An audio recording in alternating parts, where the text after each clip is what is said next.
apa saja terobosan program-program Bank Sulselbar sebagai bukti keberpihakan Bank Sulselbar terhadap UMKM? Ya, kalau kita bicara terobosan apa yang kita sudah lakukan, dan sebenarnya kalau saya mau bicara akan banyak yang akan kita lakukan. Sebelum saya bahas lebih jauh tentang itu, saya menjawab tantangan dari Pak Prof dulu, Pak Kadis dulu, begitu pula dari GIPI, dan tentu saya rekan saya Pak Ome ini, bahwa salah satu misi kami adalah menjadi roda penggerak perekonomian daerah. Itu misi utama kami sebagai Bank Pembangunan Daerah. Nah,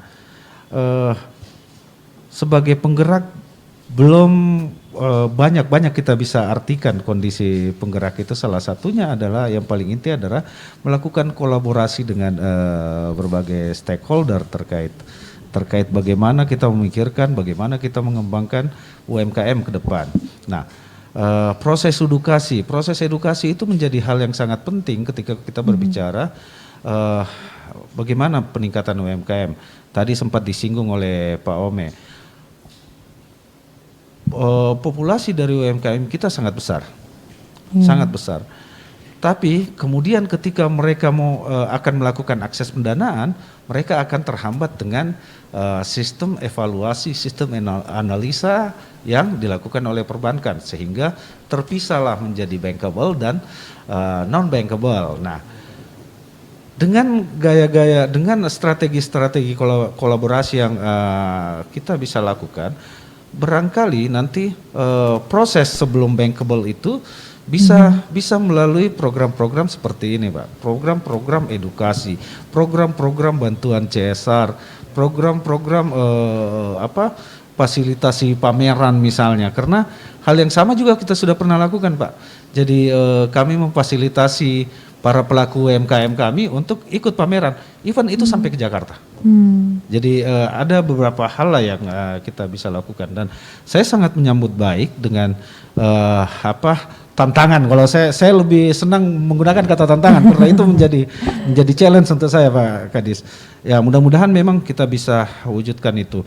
Kemarin juga sudah saya ulang kembali, saya sempat singgung dengan Pak Ome, gimana Pak Ome kira-kira data-data volume penjualan oleh yang menggunakan aplikasi Gojek itu bisa saya dapat. Kita ambil sampling dulu ada berapa bisnis dan berapa volumenya berapa, yang kita lakukan pembiayaan KUR, karena fasilitas kredit KUR yang kita dikucurkan oleh pemerintah, dan alhamdulillah Bank Pembangunan Daerah Sulawesi Selatan adalah, karena tidak semua Bank Pembangunan Daerah mendapatkan KUR itu. Kami alhamdulillah untuk wilayah Indonesia Timur ini, Bank Pembangunan Daerah Sulawesi Selatan terpilih sebagai salah satu bank penyalur kredit, sehingga menjadi tanggung jawab kami untuk benar-benar mengakselerasikan kepercayaan pemerintah itu dalam bentuk pembiayaan kredit itu sendiri.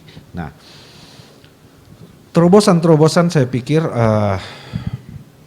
yang paling utama bagi saya bagaimana memberikan edukasi bagaimana memberikan edukasi dan informasi terhadap skim-skim yang kami miliki.